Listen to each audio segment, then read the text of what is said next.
Channel जिशी study portal. तो आज का लेक्चर हमारा होने वाला है AFC2 business communication chapter number 3 7 C's of communication. बहुत सारे स्टूडेंट्स की डिमांड पर मैंने इस चैप्टर पर वीडियो बनाना ज़रूरी समझी, क्योंकि उनको बहुत सी मुश्किलात पेश आ रही थी इस चैप्टर को याद करते हुए, इसके कॉन्सेप्ट्स को समझते हुए। अब उनके पास टाइम भी नहीं है कि हम जो इंस्टीट्यूट या किसी भी यूट्यूब पर या किसी भी कॉलेज की तरफ से एक एक दो दो तीन तीन घंटे के लेक्चर ले सकें। तो मैंने उनसे एक किस्म का प्रॉमिस किया था कि मैं इंशाल्लाह 25 से 30 मिनट में आपको ये पूरा चैप्टर करवा सकता हूँ easy and short wording notes plus examples की मदद से। वो सिर्फ पॉइंट्स बता सकूँ, वो ऐसी चीज़ें हाईलाइट करवा सकूँ जो आपके पेपर में पूछी भी जा सकें और इसके साथ साथ आपके आईकैप स्टडी टेस्ट से रिलेटेबल भी हो और आपको उसकी अच्छे से ईजी वर्डिंग में समझ भी आ जाए। आईकैप की बुक तो आपने पढ़ी हुई है, आप पढ़ भी लेंगे, लेकिन इस वीडियो में जो मैं नोट्स यूज़ करने वाला हूँ वो मैंने डिफरेंट वेबसाइट से डाटा इकट्ठा किया है आप लोगों की आसानी के लिए। उससे हम पढ़ेंगे, उससे मैं आप लोगों को कंसेप्ट दूंगा, ठीक है। तो चलिए स्टार्ट करते हैं। Chapter number 3 7 C's of communication, easy and short wording notes. Easy and short wording notes plus examples. अच्छा जी, first of all the 7 C's of communications are. कौन कौन सी होती हैं 7 C's ऑफ कम्युनिकेशन? आपके सामने है। जो फर्स्ट पे है clarity, correctness, conciseness, courtesy, concreteness, consideration and completeness. First of all आपको इन 7 C's कम्युनिकेशन जो हैं इनके मतलब पता होने चाहिए। क्लैरिटी का मतलब क्या है? क्लियर होना। करेक्टनेस का क्या मतलब है? कि मतलब सारी चीजें करेक्ट हो, कोई गलती ना हो। कंसाइज का मतलब शॉर्ट स्टेटमेंट्स हो, ब्रीफ हो, ठीक है। कोर्टेसी आपकी आ जाती है मजाक में, मतलब ज्यादा गुस्से वाली बातें नहीं करनी, बिल्कुल आराम प्यार मोहब्बत से बातें करनी है, ठीक है। कंक्रीट का भी मतलब क्लैरिटी से रिलेटेबल है, शॉर्ट होने चाहिए, उसमें इजी वर्ड्स यूज करने चाहिए, वेग वर्ड्स यूज नहीं, जार्गन वगैरह यूज नहीं करने।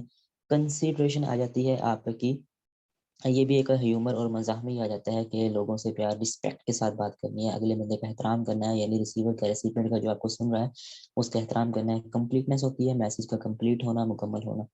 चलिए स्टार्ट करते हैं फर्स्ट ऑफ ऑल हम कंप्लीटनेस से। कंप्लीटनेस क्या होता है? ठीक है, कंप्लीटनेस का अभी मैंने जैसे मतलब बताया कि कंप्लीटनेस का मतलब होता है किसी चीज का मुकम्मल होना, कंप्लीट होना। अच्छा, अब इसमें जो टेक्स्ट है वो क्या है?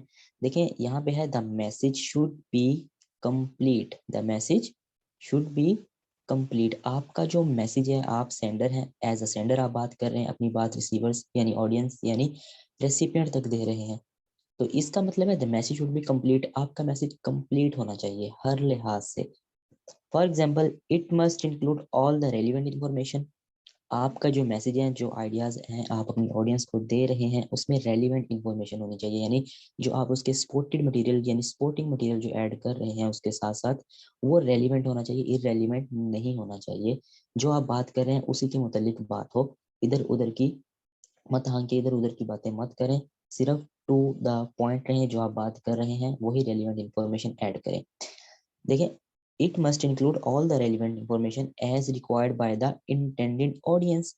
जैसे मैं आपको बता रहा हूँ, अब मैं 7 C's के हवाले से बात करूंगा। मैं इसमें internal, external thinking, critical thinking, creative thinking, जो आपके फर्दर टॉपिक्स हैं बिजनेस कम्युनिकेशन के, वो ऐड नहीं कर रहा। मैं यहाँ पे सिर्फ 7 C's की ही बात करूंगा as required by the intended audience, यानी एज अ ऑडियंस आपने मुझे कहा कि सर 7 C's कम्युनिकेशन की समझ नहीं आती, इस पर लेक्चर बना दें। तो मैं इसलिए जो मेरी ऑडियंस ने मुझे बोला है मैं to the point, to the relevant ही रहूंगा, इसके इररेलिवेंट नहीं जाऊंगा।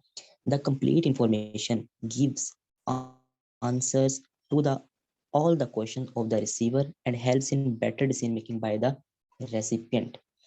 क्या कहता है? जो कंप्लीट इंफॉर्मेशन होती है वो उन वो उन ऑल द क्वेश्चन, उन सब सवालों के जो कि रिसीवर्स के होते हैं, गिव्स आंसर, उनके आंसर देती है। ठीक है, मैं एक एक पॉइंट आपको बता रहा हूँ, अच्छी तरह से परफॉर्म करना एग्जाम में। The complete information gives answer to all the question of the receiver. जो जो रिसीवर्स के सब सवालात होते हैं, अगर तो वो कंप्लीट इंफॉर्मेशन है, वो उन सब सवालात का जवाब दे देती है। And helps in better decision making by the recipient, यानी रेसिपिएंट, अब जैसे आप स्टूडेंट्स हैं, मैं आपको पढ़ाऊंगा, ठीक है, मैं कंप्लीट इंफॉर्मेशन अगर आपको दे रहा हूँ, आपके जो जो माइंड में इस चैप्टर के हवाले से सवालात हैं, अगर तो वो पूरे हो गए तो आप अपने एग्जाम में बेहतर कर सकेंगे। And helps in decision better decision making by the recipient. आप अच्छा डिसीजन मेकिंग बना सकेंगे, आप अच्छा रिजल्ट दे सकेंगे मुझे, अपने पेरेंट्स को, ठीक है। इस तरह से आई कैप को भी आप अच्छा रिजल्ट दे सकेंगे। अच्छा, ये कहाँ चले गए?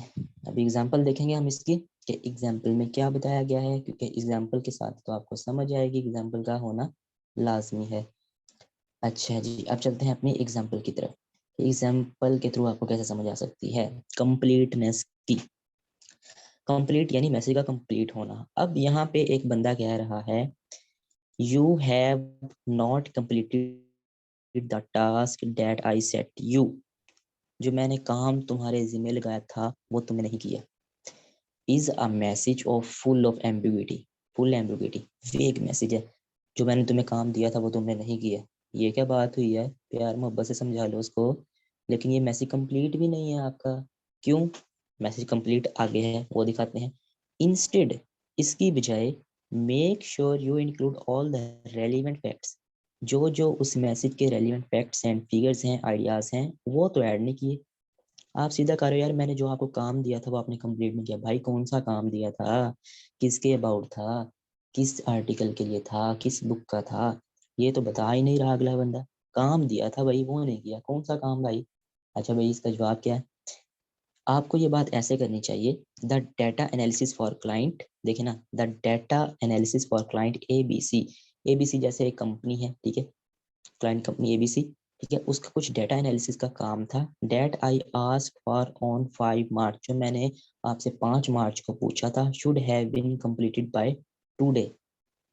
देखिए वो कहना चाह रहा है कि जो कंपनी है ए बी सी, उसका डेटा एनालिसिस का काम जो मैंने आपको दिया था 5 मार्च को, ठीक है, और उसे आज कंप्लीट होना था, वो आपने काम कंप्लीट नहीं किया। अब इसमें उसने सारी चीजें बता दी। कौन सा काम? डेटा एनालिसिस का। किसका काम? क्लाइंट एबीसी का। कब दिया था? 5 मार्च को दिया था। कंप्लीट कब होना था? आज होना था। Will you have it finish this afternoon? क्या तुम आज इसे आज दोपहर तक खत्म कर लोगे? तो देखे ना, ये एक अच्छी बात की है ना, उसने सारी चीज समझा दी है। इससे अगले बंदे को, रेसिपिएंट्स को समझ भी आ गई है कि कौन सा काम था, कितने बजे का दिया था, कब खत्म करना था, कब खत्म होगा, क्या काम था। लेकिन इस सेंटेंस में हमें समझ नहीं आ रही थी, you have not completed the task that I set you, ठीक है, क्योंकि इसमें जो इसके रेलिवेंट पॉइंट्स थे वो शामिल नहीं थे। नेक्स्ट चलते हैं। समझ आ गई है ना? समझ नहीं आई तो कमेंट सेक्शन में पूछ लेना, वीडियो की इंशाल्लाह गाइड कर देंगे आपको। अच्छा जी, नेक्स्ट है जी कंसाइजनेस। कंसाइजनेस क्या होता है? कंसाइजनेस का मतलब आप ऐसे लगा लें कि छोटे छोटे फिक्रात, ठीक है, छोटी चीज़ें जो कि एक्सप्लेन ना हो, ज़्यादा एक्सप्लेनेशन ना हो, उनकी वजाहत ना हो, सिर्फ छोटे छोटे फिक्रात में बात खत्म हो जाए, टू द पॉइंट हो, प्रीसाइज हो, ब्रीफ हो, ठीक है, ऐसे। इसको पढ़ लेते हैं। The message should B precise. The message should B precise, छोटा होना चाहिए ना, एंड टू द पॉइंट, जो बात हो रही है सिर्फ वही हो, उसकी मजीद एक्सप्लेनेशन देने की जरूरत नहीं। The sender should avoid the lengthy sentences. Sender मैं, ऑडियंस आप, रेसिपिएंट आप। अब मैं आपको short and easy wording notes दे रहा हूँ, ना आप आई कैप की स्टडी ट्रैक से बड़े बड़े पेजेस भी तो याद कर सकते हैं, लेकिन मैं यहाँ पे सेंडर हूँ। The sender should avoid the lengthy sentences. मुझे लेंथी सेंटेंसेस को रिवीजन के तौर पर यूज नहीं करना चाहिए। अपने साथ साथ बता रहा हूँ ना, अच्छे से समझ आ जाएगी। And try to convey the subject matter in the least possible words, ठीक है। देखिए ना, ये मैंने कंसाइजन में आपको सिर्फ इतनी सी वर्डिंग में करवा देना, ठीक है। आई क्या आपने इस पे एक पूरा पेज भी लिखा हो होगा, ठीक है। तो the message should be precise, message आपका प्रिसाइज होना चाहिए, छोटा होना चाहिए, एंड टू द पॉइंट होना चाहिए। The sender should avoid the lengthy sentences. Sender को लंबे लंबे फिक्रात यूज नहीं करने चाहिए, और लीस्ट पॉसिबल वर्ड्स में अपनी बात को कंप्लीट कर लेना चाहिए। ये भी ना हो कि लीस्ट पॉसिबल वर्ड्स में बात पूरी ही नहीं हो रही हो। ऐसे वर्ड्स यूज करें, ठीक है, ऐसे वर्ड्स यूज करें, ऐसी टिक्स यूज करें, ऐसी टिप्स एंड टेक्निक्स लेके आए जैसे बात भी पूरी हो जाए और वो कम लफ्जों में भी हो जाए। The short and brief message is more comprehensive and helps in retaining the receiver's attention। अब देखें ना, आप एज मोटिवेशनल स्पीकर की बात सुनने चले गए किसी की, अब वो जी शुरू हो गया है, बोल ही जा रहा है, आप भी बोर हो गए हैं, 1 घंटा तो 3 घंटे बोल ही जा रहा है, वो आप भी चुप कर गए, भाई आपकी टेंशन ही नहीं है तो भाई इसने बोल बोल के चुप हो जाना है। एंड में जो चावल मिलेंगे बिरयानी मिलेगी वो खा के चले जाएंगे। तो भाई ऐसे नहीं करना चाहिए मोटिवेशनल स्पीकर को। उसको अपनी बात सिर्फ आधे घंटे तक, 45 मिनट तक, मेन हाथ जाते हुए 1 घंटे तक करनी चाहिए, इससे ज़्यादा नहीं, क्योंकि अगले बंदों का भी यार हिसाब लगाना है ना, 100 काम होते हैं। The short and brief message is more comprehensive and helps in retaining the receiver's attention. Message जितना शॉर्ट होगा, जितना ब्रीफ होगा, उसका उतना ही इम्पैक्ट रिसीवर्स के पर अच्छा पड़ेगा। ठीक है, उतनी ही आप रिसीवर्स की अटेंशन को गेन कर सकेंगे। ठीक हो गया। नेक्स्ट इसकी एग्जांपल देखेंगे हम, एग्जांपल के थ्रू अच्छे समझ भी आ जाएगी आपको। अच्छा जी, एग्जांपल है इसकी कि as a matter of fact during the month of June, जून के महीने के दौरान, all the employees must ensure that they wear appropriate clothing, वो appropriate मुनासिब कपड़े पहनेंगे, to ensure that, ये दिखाने के लिए, they stay cool while the air conditioning is being repaired। ठीक है, आपके जो एसी वगैरह एयर कंडीशनर्स लगे हुए हैं वो जब रिपेयर हो रहे हैं इन जून के महीने के दौरान, जो एम्प्लॉयज होंगे वो इस तरह के अप्रोप्रिएट क्लॉथ पहनेंगे कि उनको ज़्यादा गर्मी ना लगे, उसमें जब मोटे कपड़े नहीं पहनने, पतले कपड़े पहनने हैं, पसीना ना आए, ठंडी महसूस हो, इस तरह के कपड़े पहनने हैं। ठीक है। अच्छा जी, अब ये बात तो थी इस तरह से, लेकिन इस बात को इतनी बड़ी बात नहीं होनी चाहिए। क्या ये मैटर ऑफ फैक्ट है कि जून के महीने के दौरान जो सब एम्प्लॉयज़ होंगे, जो सब मुलाजिम होंगे, वो इस तरह के कपड़े पहनेंगे कि वो खुद को अच्छा फील करवा सकें, कुछ को ठंडा महसूस करवा सकें, यहाँ तक कि यहाँ पे एयर कंडीशनर ऐसे मौजूद ना हो या फिर वो ठीक होने के। कितनी बड़ी बात हो गई। तो इसको कंसाइज मैसेज बनाने के लिए हम कहेंगे द इंडीड, द हकीकत, ड्यूरिंग जून। अब देखे ना, इसने लिखा ड्यूरिंग द मंथ ऑफ जून, उसने यहाँ पे सीधा लिख दिया भाई ड्यूरिंग जून। यहाँ पे लिखा as a matter of fact, ये वर्ड नहीं यूज करना आपने, आपने इसके शॉर्ट वर्डिंग यूज करने हैं, आई बुक में आपको दिखाए गए हैं। इंडीड सेम मीनिंग है। ठीक है। Employees must wear appropriate clothing to stay cool while the air conditioning is repaired। अब इसने यहाँ पे जी, यहाँ से बात की all employees must ensure that, ये क्या से आया, आप ऐसे लिख दो ना simple, employees must wear the appropriate clothing। यहाँ पे कह रहा है all employees must ensure they wear appropriate clothing to ensure, फिर ensure they stay cool। ठीक है, यहाँ पे उसने सीधी बात कर दी, while जो employees हैं must wear appropriate clothing to cool, to stay cool while the air conditioner is repaired. अच्छा देखिए ना, इसकी एग्जाम में इस तरह का क्वेश्चन किस तरह से पूछा जाएगा, इसी तरह से पूछा जाएगा जैसे एग्जांपल दी हुई है। आपको 3-4 वर्ड, इतनी बड़ी लाइन लिख के दे देगा स्टेटमेंट, आपसे पूछेगा कि यार इसका ये बात हुई ऐसे, इसको कैसे होना चाहिए था, ऐसे क्वेश्चन आएगा। जैसे अब यहाँ पे बात है ना, ऐसे मैटर ऑफ फैक्ट नहीं यूज नहीं करना, शॉर्ट वर्डिंग यूज करनी है, इंडीड लगाएंगे, ड्यूरिंग द मंथ ऑफ जून। आपको स्टेटमेंट से ही पता चल जाएगा कि इस 7 सीज ऑफ कम्युनिकेशन में ये किस सी में जा रही है, कि as a matter of fact during the month of June. अब जब ये ऑप्शन होगा ना, ये वाला वहां पे, तो आप समझ जाएंगे यार यहाँ पे ऐसे मैटर ऑफ फैक्ट, ऋषि भाई ने बताया था कि ये नहीं करना, शॉर्ट वर्ड लगाना है इंडीड का। तो यार आपको खुद ही समझ आ जाएगा ना ये कंसाइजनेस है। तो यार फिर कन्फ्यूजन कैसी है, थोड़ा सा दिमाग घुमाएं, दिमाग अपना है ना जो इस टॉपिक की तरफ लेके आए 7 सीज की तरफ, फिर इसके एमसीक्यूज आप सोल्व कर सकेंगे। तो ये इतनी सी बात थी, इसका आपको इस तरह से आइडिया हो जाएगा। अब कंप्लीटनेस का आइडिया किस तरह से होगा, अगर वापस ऊपर जाएं, कंप्लीटनेस का आइडिया किस तरह से होगा, बिल्कुल, अब जब ये स्टेटमेंट वहां पे आएगी, कंप्लीटनेस से क्वेश्चन आता है पेपर में, ठीक है, ये भी बता दूं अभी आपको, you have completed the task that I set you. अब आप समझ जाएंगे, ये ऋषि भाई ने ना, इसने बताया था कि ये ना काम की वजह बता रहा है, कौन सा काम था ना, ये बता रहा है कब करना था ना, ये बता रहा है काम क्या था। तो जैसे ही ये ऑप्शन में होगा ना, आपको पता लग जाएगा, हाँ यार ये इसकी एक्सप्लेनेशन दे रहा है, थोड़ी सी खुल के बात बता रहा है, क्या काम था कब था। तो ये ना कंप्लीटनेस में पड़ा था। यार इस तरह से टेक्निक लगाते हैं, इस तरह से अपने एमसीक्यूज को सॉल्व करते हैं। नेक्स्ट आ जाते हैं हम कंसीडरेशन। कंसीडरेशन क्या होता है, यानी तवज्जो आपने हासिल करनी है, अगले बंदे की रिस्पेक्ट करनी है। ठीक हो गया। कंसीडरेशन का सारा मामला यहाँ पे रिस्पेक्ट का है। Be considerate with your messaging by putting yourself in the position of the recipient. Be considerate with your message, अपना मैसेज देखे, मैं सेंडर हूँ, आप रेसिपिएंट है, मेरा मैसेज पढ़ रहे हैं, देख रहे हैं, सुन रहे हैं, मुझे एज अ सेंडर इतना कंसिडरेट खुद को करना चाहिए bye putting yourself in the position of recipient. यार वो कहते हैं ना खुद को अगले जैसे आपने देखा होगा ना, जो कोई अगर कोई लेजेंड बंदा सामने से गुजर रहा है, हम भागते हैं यार इसके साथ सेल्फी ले लें, इसके साथ पिक्चर ले लें, बस कर लें जिस तरह से हो सकता है, इसके साथ पिक्चर ले लें, बस इसका ऑटोग्राफ ले लें। इसी तरह से बाय पुटिंग योरसेल्फ, खुद को रेसिपिएंट की पोजीशन में घुस कर बात करो भाई, सीधी सी बात है, उसको बात समझ आ जाए, अपनी जगह, ठीक है, अपनी जगह उसको दे दो, है ना, खुद को उसके कदमों में गिरा देना, ये बात हो गई ना, रिस्पेक्ट हो गई ना, ठीक है। अब आप अपने वालिदैन से नजरें झुका कर ही बात करेंगे, कभी करना है आंखें उठाकर, कुछ करते भी हैं नाफरमानदार लोग, लेकिन आप ऐसे बच्चे नहीं है, मुझे पता है। देखिए ना, आप जब भी आपके अबू बात करेंगे, जब भी आपके अबू आपको समझा रहे होंगे, आप नजरें झुका लेते हैं, चुप करके बैठ जाते हैं, ठीक है, क्यों? रिस्पेक्ट है, हमारे बड़े हैं, हमें पैदा किया उसने, हमारे फादर हैं, ठीक है, ये बात। Focus on communicating to you attitude.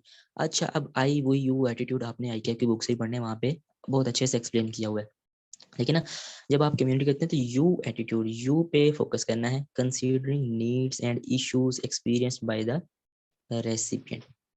ये जो नेक्स्ट लाइन है, ये जो मैं पढ़ूंगा, ये आपको बेहतर समझ आएगी कंसिडरेशन क्या होता है। The sender must take into consideration the receiver opinions. जो आगे जो मेरी ऑडियंस बैठी है, सामाइन बैठे हैं, आप हैं, मैं आप लोगों की ओपिनियन लूंगा, राय मैंने ली थी अभी ये लेक्चर अपलोड करने से पहले कि ये मैं लेक्चर लाइव दूं या रिकॉर्डिंग दूं, ली थी ना। नॉलेज, मैंने आपका नॉलेज भी जज कर लिया, भैया आपको पता ही नहीं है 7 चीज़ कम्युनिकेशन की, कुछ बच्चों को समझ ही नहीं आ रही क्योंकि उन्होंने लेक्चर ही नहीं लिए हुए, नॉलेज का भी मुझे पता लग गया आपका।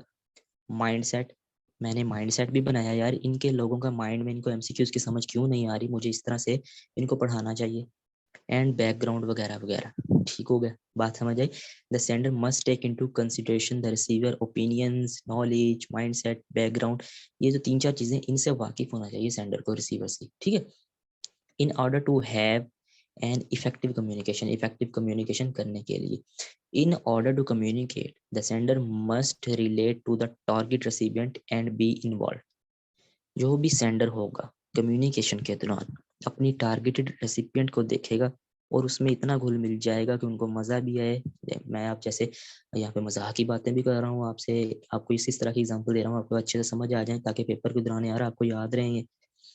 Must relate to the target recipient and be involve. मैं आप लोगों में इन्वॉल्व हुआ पड़ा हूँ। अभी कुछ दिन पहले मैं आप लोगों में कितना इन्वॉल्व था, आपके टेस्ट ले रहा था, भाई जो समझ नहीं आ रही दे रहा था, आपको नोट्स दे रहा था, मैं यार इन्वॉल्व हूँ आप लोगों में। आप भी कुछ थोड़ा सा समझदारी का मुजाहरा करें ना। देयर आर सेवरल फैक्टर्स, कुछ फैक्टर्स होते हैं जो कि सिग्निफिकेंट रोल प्ले करते हैं किन चीज़ों में, कंसिडरेशन में, किस तरह से, for instant the level of education, professional level knowledge, age and interest. अब देखें, जब आप कोई भी तकरीर वगैरह कर रहे हैं सामने किसी स्कूल में, बच्चे भी सुन रहे हैं, मेल टीचर्स भी हैं, फीमेल टीचर्स भी हैं, मेहमान खुसूसी भी आए हुए हैं, आपके कॉलेज का प्रिंसिपल या हेड मास्टर भी है। आपने सब फैक्टर्स को मद्देनजर रखते हुए बात करनी है, ठीक है, हर एक की रिस्पेक्ट का हिसाब रखना होता है, ठीक है, ताकि किसी को कोई किसी की दिल आज़ारी ना हो, किसी को कुछ बुरा ना लगे। तो यार ये थी सारी कंसिडरेशन, खुद को दूसरों के कदमों में गिरा देना, अगले बंदे की बात को समझना, आइडिया लगाना, ओपिनियन लेना, नॉलेज हासिल करना कि इस बंदे को क्या इंटरेस्ट है, क्या पसंद है, इसी तरीके से मैं बात करूं, ये सारी चीज़ होती है कंसिडरेशन। एग्जाम्पल से बेहतर समझ आएगी कैसे। अच्छा, अब एग्जाम्पल है, we are unable to pay bonuses now. मैं अभी आपके बोनसेस पे नहीं कर सकता। The business is awaiting payment from a major client, once this payment is receive. ठीक है, the business is awaiting, business जो आपका कारोबार है, जो वहाँ पे लोग हैं, वो हमें इंतजार कर रहे हैं कि उस मेजर क्लाइंट की तरफ से पैसा आएगा ना, फिर हम आपके बोनसेस पे करेंगे, ठीक है। Once this payment is received, जैसे हमें वो रिसीव होगी फिर हम पैसे देंगे। We can consider paying contractual bonuses as soon as is practicable. हम उतनी जल्दी कोशिश करेंगे आपके बोनसेस दे सकें। तो यार ये क्या बात हुई, इसको बेहतर बनाया जा सकता है किस तरह से, इस तरह से। अब देखें ना, ये बात ही, we are unable to pay bonuses now, हम अभी बोनस पे नहीं कर सकते, बात खत्म। नहीं यार, बात नहीं खत्म, प्यार मोहब्बत एहतराम इज्जत किधर, इधर है। अनफॉर्चुनेटली, बदकिस्मती से, we are not presently in the position, मैं इस पोजीशन में या हम इस पोजीशन में नहीं हैं कि हम आपके बोनस पे कर सकें। हाउएवर, ताहम, एज सून एज अवर, जितनी जल्दी हो सकेगा, जब हमारे मेजर क्लाइंट हैं जिन पे हमने पैसा खींचना है ज़्यादा से ज़्यादा, जैसे ही उनके अकाउंट हम सेटल कर लेंगे, हमारे पास उनकी पेमेंट आ जाएगी, we will pay any bonuses on out to you, जो हमने जो भी बोनसेस हमने आपसे उधार लिए हैं वो हम आपको पे कर देंगे। फिर आगे माजरत भी कर रहे हैं, we are sorry about this delay, हम इस ताखीर के लिए माजरत ख्वाह हैं, but are sure you understand our need for positive cash flow and the long term benefit this will deliver to you. But हम ये यकीन दिलाते हैं आपको, हाँ ठीक है, but are you sure you understand our need for positive cash flow, ठीक है, आप हमें समझ सकते हैं जो हमारे पॉजिटिव कैश फ्लोज हैं एंड लॉन्ग टर्म बेनिफिट्स हैं वो आपको देते रहते हैं, हम आपकी मदद करते हैं, हम आपसे थोड़ा सा माजरत ख्वाह हैं, हम नेक्स्ट भी फ्यूचर में भी देते रहेंगे, इस डिले के लिए हमें माफ़ी दे दो इंशाल्लाह। जैसे ही हमारे बड़े बड़े पेमेंट जो पेमेंट कह रहा हूँ मेजर क्लाइंट हैं उनसे हमें पैसा मिलेगा ना, हम आपको पैसे दे देंगे। तो यार एक देखे ना, उसने एक तमीज़ के दायरे में रहते हुए बात की कि बदकिस्मती से हम इस वक्त आपको जो आपके बोनसेस हैं वो आपको पे करने की पोजीशन में नहीं है, लेकिन जैसे ही हमें पैसे मिलेंगे हम आपके अकाउंट में भेज देंगे, ठीक है, हम इस ताखीर के लिए माजरत ख्वाह भी हैं। तो कितनी अच्छी बात की है उसने, जो अगला बंदा लेने वाला है उसका भी दिल बहल जाएगा, यार इतने अच्छे तरीके से बात की है, चाय बोतल का पूछा है, इंशाल्लाह हम नेक्स्ट अपनी सर्विसेज इनको ही देंगे या इनसे लेंगे, ठीक है, तो ये पैसे मिल जाएंगे। Next, clarity. क्लैरिटी क्या है क्लैरिटी? क्लियर, किसी बात का क्लियर, साफ शफाफ होना, उसमें कोई गड़बड़ ना हो, कोई ऐसी घटिया चीज़ें ना हो जिससे बात में कोई फ़र्क आए। अच्छा, अब किस तरह से जी, किस तरह से क्लैरिटी? व्हेन राइटिंग और स्पीकिंग टू समवन, जब हम किसी को कोई चीज़ लिख रहे हैं या किसी को चीज़ कोई बोल के सुना रहे हैं या किसी के साथ बोल रहे हैं, be clear about your goal और मैसेज। आपका जो अपना मैसेज है उसके बारे में आप खुद पहले क्लियर हों, ठीक है, आपको पता हो। तकरीर करने जाते हैं आप लोगों के सामने, भाई उससे पहले 10-20 दफ़ा दोहरा के जाते हैं, अगर की होगी तो पता होगा, रिवीजन करके जाते हैं उसकी, कोई गलती ना हो। मैं कॉन्फिडेंट हूँ इस तकरीर के बारे में, मैं करूँगा, ठीक है, मैं क्लियर हूँ अपने गोल और मैसेजेस को लेके, ये होती है clarity. What is your purpose in communicating with this person if, ठीक है, क्या ये पहले बता देता हूँ, व्हाट इज योर, आपका क्या पर्पस है उस शख्स से बात करते हुए, उस शख्स के बारे में, उस शख्स के साथ क्या पर्पस है। अगर तो आप श्योर नहीं है, if you are not sure then your audience would not be sure इधर। अगर तो आप खुद ही यार पता नहीं है आपको मैं क्या कह रहा हूँ, आपकी जो ऑडियंस है आपकी सामने उनको खे समझ आनी है आगे, ठीक है, पहले खुद का माइंडसेट क्लियर कर लें अपना मैसेज के हवाले से, गोल जो आपने अचीव करने हैं उसके हवाले से, ठीक हो। आप सीए करने आए हैं, गोल बना के आए, मैसेज बना के भाई अचीव करना ही करना है, कुछ भी हो जाए करूँगा। साथ वाला सीधे कहता है जा जा काम कर, तुझसे नहीं होना, इतना मुश्किल है, ये है वो है, आप घबरा जाते हैं भाई। फिर भाई मैं तो खुद श्योर नहीं हूँ यार, पड़ गया टेंशन में पड़ गया यार, ठीक है ना। तो अब आप जैसे अगले बंदे को बताने, अब अगले बंदे को बताएंगे सीए करना है या नहीं, आपसे कोई पूछेगा, आप तो खुद श्योर नहीं है, आप उसको क्या बताएंगे भाई, ठीक है, आप तो खुद उसको बताते हुए घबरा रहे होंगे, इसलिए अगले बंदे को भी समझ नहीं आएगी, उसने कहना यार ये भी मेरी तरह ही है, ये भी नहीं कर सकता। अच्छा, अब इसको थोड़ी सी और इसकी एक्सप्लेनेशन है। To be clear, try to minimize the number of ideas, clear रहें, जो नंबर ऑफ आइडियाज हैं उनको मिनिमाइज करें, मैक्सिमाइज नहीं करें इन ईच सेंटेंस, जो आप उसको सेंटेंस बता रहे हैं। Make sure that it's easy for your reader to understand your meaning, ठीक है, इस तरह की स्टेटमेंट बनाएं कि अगले बंदे को आपके मतलब की समझ आ जाए, यानी रीडर को समझने में आसानी हो। People should not have to read between the lines and make assumption on their own to understand what you are trying to say. People should not have to read between the lines. वो एक एक lines को नहीं पढ़ रहे होते आपकी, ठीक है, ना पढ़ेंगे अगर आपने इतनी इतनी बड़ी स्टोरीज लिखी हुई हैं, भाई उनको एक ही सेंटेंस जो आप उनके दिल को भा गया ना, बस वही ठीक है। इसलिए कहते हैं मैसेज को क्लियर रखें, ब्रीफ रखें, शफाफ रखें, ताकि अगले बंदे को आसानी से समझ आ जाए। अच्छा, आप इसकी एग्जांपल देखते हैं। इंस्टेड ऑफ सेइंग, ये कहने की बजाय, we have considered the consequences of the existing policy on the hiring strategies we employ with our human resource department and updated them accordingly. ये क्या है भाई, ये कौन सा मैसेज क्लियर है? सीधी सी बात कहो ना, we have updating our hiring policy.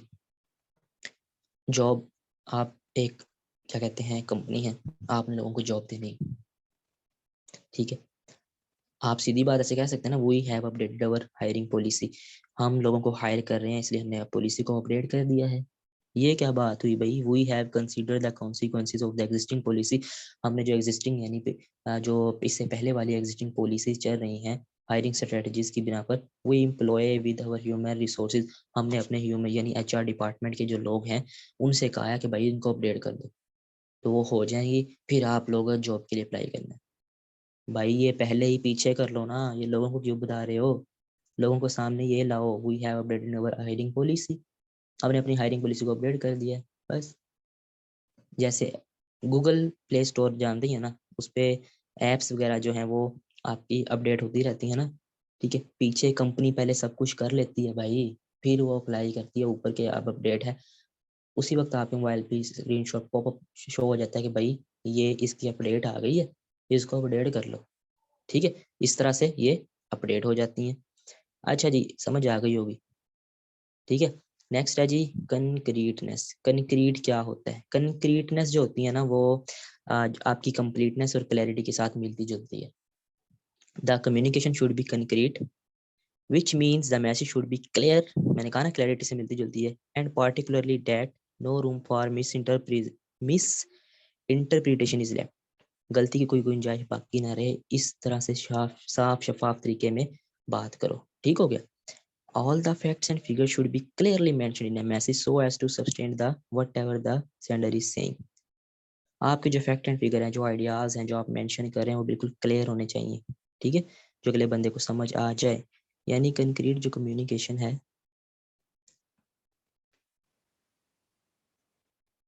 Concrete communication is specific, specific हो, क्लियर हो और मीनिंगफुल हो।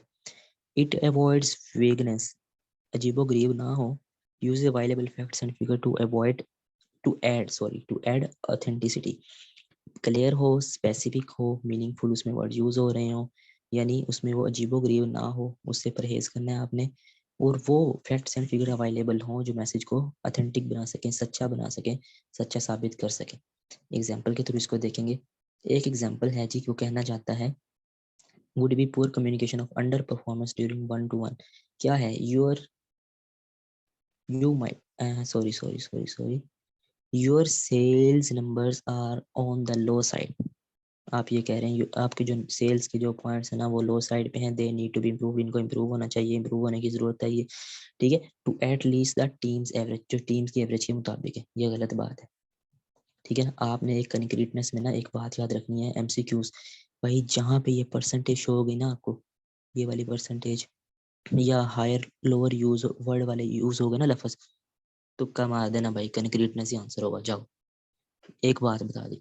और जहाँ पे जहाँ पे we you I attitude use हो गया ना, कंसिडरेशन लगा देना, जो आप ठीक होगा। उसने कहा your sales conversation rate is below 50%, 50% से कम जा रहे हैं, यहाँ पे बताया नहीं रहा था कितने कम हो रहे हैं, यहाँ पे बता रहा था लोअर साइड पे ही।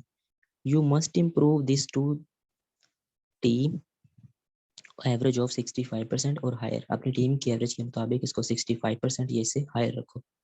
अब आपको बात की समझ भी आ गई, क्योंकि उसने एविडेंस दे दिया है ना कि इतनी परसेंट कम है, इतनी बड़ी, इतनी परसेंट ज्यादा है, ठीक है।